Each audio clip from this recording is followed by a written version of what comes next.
toys have been around as long as humans have been around, really, I suppose, because there's always that, we always want to play with something.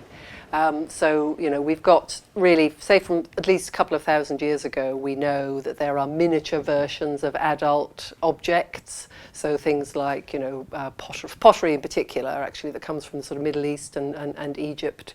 And so, we don't know whether things we found in the ground are actually toys, but they're obviously there. They are handmade.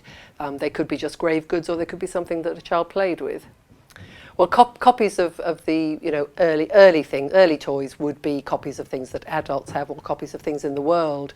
I would say actually the dolls are probably one of the oldest toy that children would have played with, because they're easy to make out of anything at all. If you any material that you happen to have lying around, and then you'd copy things like other things in the world, like animals in particular. So animals, they could be made out of different materials, but they would be a very popular toy.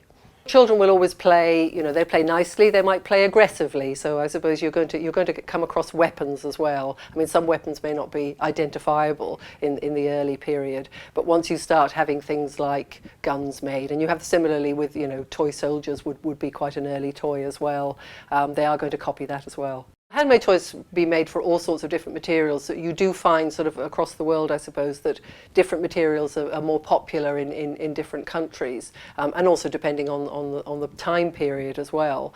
So obviously things like wood would have been around for forever. So you get a lot of wooden toys, but then later on you'll start to get paper toys.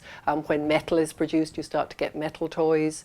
Natural materials as well, like bone or straw. Bits of palm. As I say, depends which country you're in. You tend to get a version of a toy made in that material.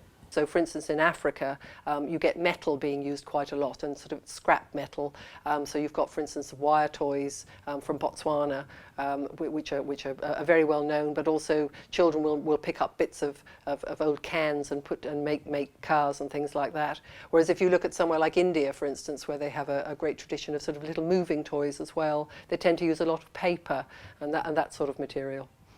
With handmade toys, of course, you've either got them being made by the children themselves, or they could be being made by the adults for them, depending on the time. I mean, for instance, if you have a time during the wars, certainly the Second World War, I know a lot of parents made toys for their children because they couldn't get them in the shops, and so they would produce things that the child would be familiar with, like a knitted toy or some furniture for a doll's house, things like that.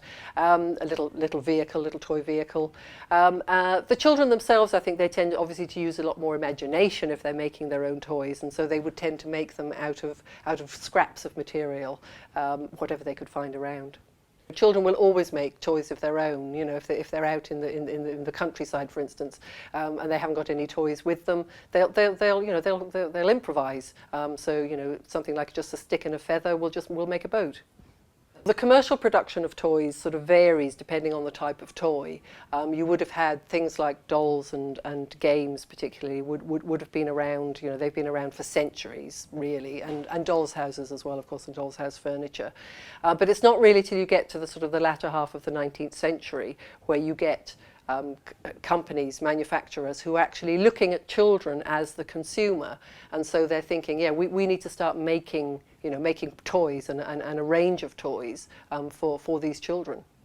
Bringing it up now to the present day, I mean, one of the new things around is 3D printers, and they're of the moment, and at the moment quite expensive to produce things. And I know there are toys can be made on 3D printers. Obviously, anything can, and it could be that in a few years' time we'll all have one in our house, and we'll be producing the toy that we want. But actually, I don't think they'll ever produce anything that's really quite the same as a toy, and people will want to make their own. And children, always creative, always have been, always will be.